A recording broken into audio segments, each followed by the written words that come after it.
Along California's picturesque coastline, archaeologists meticulously dig away at the sprawling sands. Soon enough, they hit something. And as the team exhumes the lost relic, it becomes clear that their find is not merely a cast-off from the ocean, nor does it fit in with the state's history. Instead, the 300-pound artifact seems to be from halfway across the world. When archaeologists dug up a Californian sand dune, they discovered an astonishing artifact. The dig took place at the Guadalupe-Nipomo Dunes, the longest system of faultless coastal dunes on the planet. Since at least the 1980s, archaeologists have been interested in the sandy expanse, having caught wind of a secret bounty hidden beneath its mounds.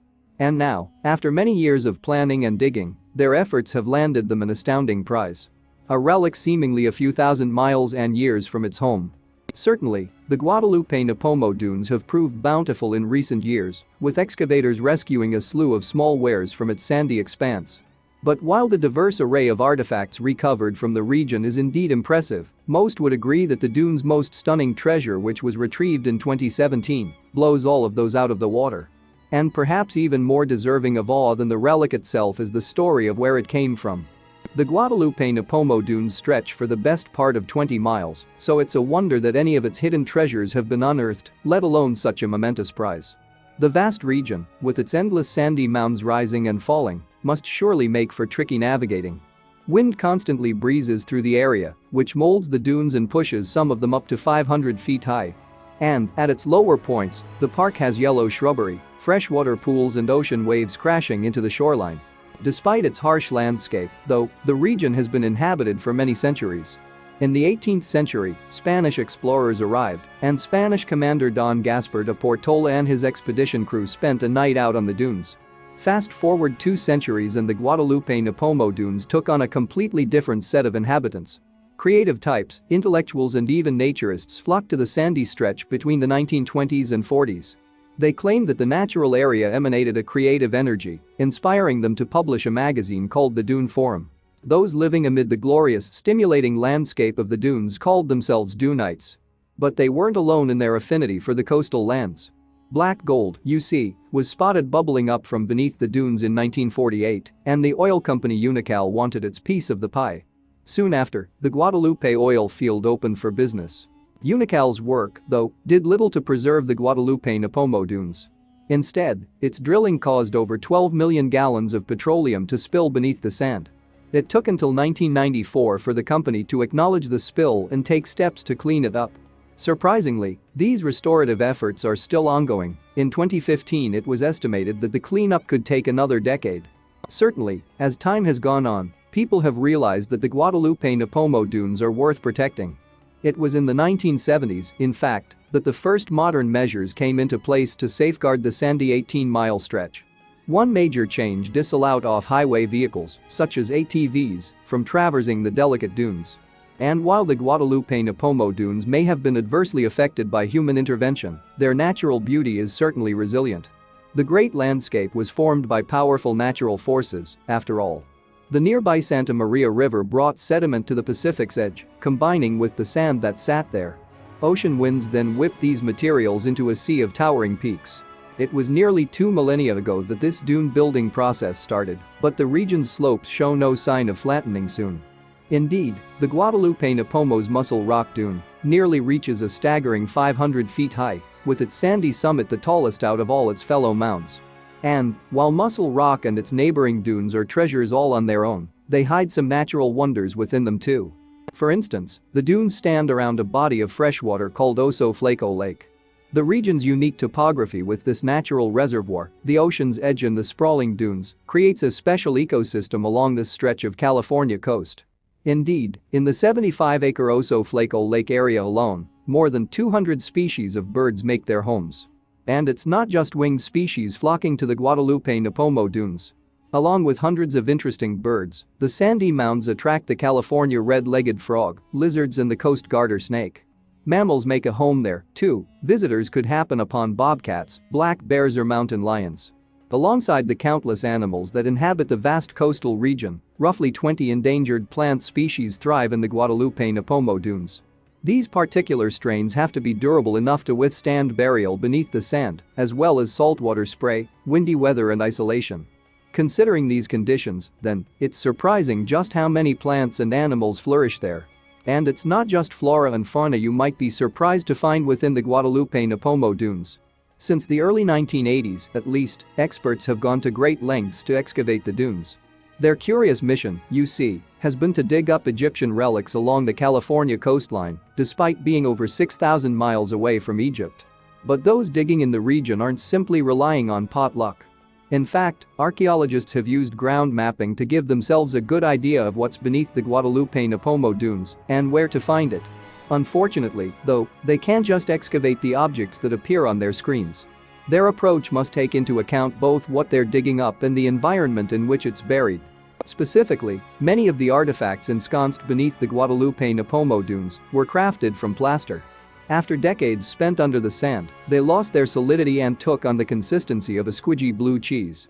As such, archaeologists from Applied Earthworks Incorporated, who were responsible for the excavations on the dunes, opted to first harden the relics in place before retrieving them from the sands. This long, arduous process proved problematic for those interested in completing the Guadalupe-Nipomo project.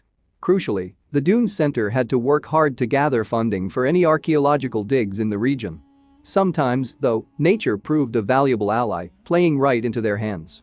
Sand dunes, you see, don't stay in one place, winds shift them and reshape them every day. Indeed, the Guadalupe-Nipomo mounds tend to move a number of feet with every passing year. These gradual movements, slowly but surely, can expose bits of the very relics that archaeologists have seen on their radars.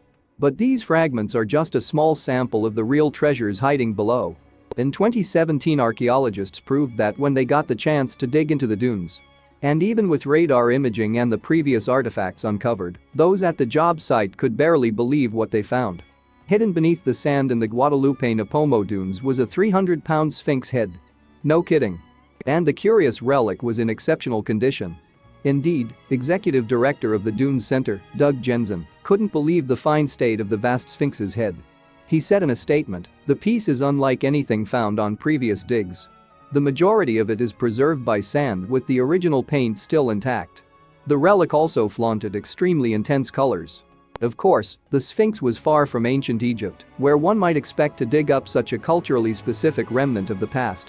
Still, archaeologists knew that they would find something with an Egyptian twist hiding beneath the Guadalupe-Nipomo Dunes. And that's because of one final piece of the land's history. It once served as a movie set for a famous Prohibition-era film. In the 1920s, you see, director Cecil B. DeMille chose the Guadalupe-Nipomo Dunes as the backdrop for his blockbuster silent film The Ten Commandments. The biblically inspired picture included modern-day scenes of brothers interpreting the holy text in different ways, as well as segments set in ancient Egypt. And for those scenes of the old world, the towering Guadalupe-Nipomo Dunes masqueraded quite convincingly, it must be said, as the Egyptian deserts. Of course, DeMille needed more than just sand to bring these biblical lands to life. A massive set which included 4 massive pharaoh statues and a whopping 21 sphinxes was built near the Pacific coast. It took well over 1,500 workers to build the set for the Ten Commandments, but their hard work wouldn't be saved once shooting ended. Huge portions of the set indeed ended up buried in the sand, sparking much rumor and speculation as to how and why they were so callously discarded. Some even say that the crew used dynamite to break it all down before nature encased it beneath the shifting dunes. Another theory posits that DeMille himself was responsible for the fate of the set. In the 1920s, you see, lower-budget filmmakers would stake out abandoned high-budget props to make their movies more high quality. Some contend that the visionary director didn't want anyone pilfering his epic plaster scenery, so he had it hidden in the sand. Of course, it could have been nature that pushed the sphinxes, pharaohs and countless other props beneath the towering mounds. As mentioned earlier, strong, unforgiving winds tear across the Guadalupe-Nipomo Dunes, carrying with them corrosive saltwater. The deserted set, then, may have simply crumbled in this bitter environment and become submerged under the shifting hills. Whether it was man or nature that buried the magnificent set, it would remain hidden from view for 6 decades after its use. It was then that investigator Peter Brosnan, a filmmaker himself and a big fan of DeMille's work, set out to find it. The famed director of the Ten Commandments, you see, left clues in his autobiography about where precisely he filmed the biblical epic. Brosnan eventually tracked down the location and found himself in the Guadalupe-Nipomo Dunes. There were a few problems, though. He didn't have the money necessary to take on such a huge excavation. And, as previously mentioned, the softened remains of the movie's set would require hardening before they could emerge from the ground. To add a further complication to the project, the Guadalupe-Nipomo Dunes have many protections that preserve them after the disastrous oil drilling and ATV joy-riding of the past. It took Brosnan several decades to get Santa Barbara County's permission to dig into the sand in search of these age-old relics of Hollywood cinema.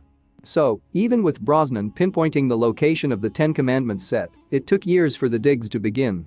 In the 1990s, the first round of excavations uncovered small remnants from the movie that was once filmed there.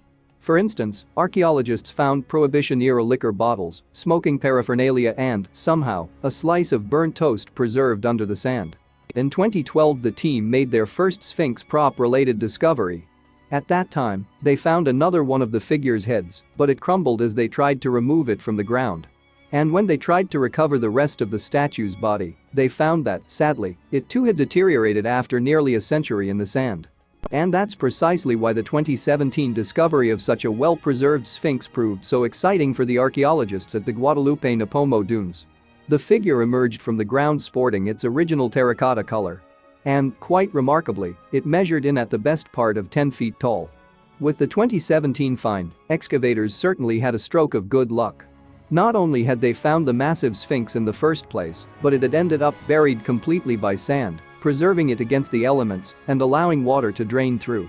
Any contact with dirt, for example, and the entire plaster-based statue would have moistened and crumbled like the others.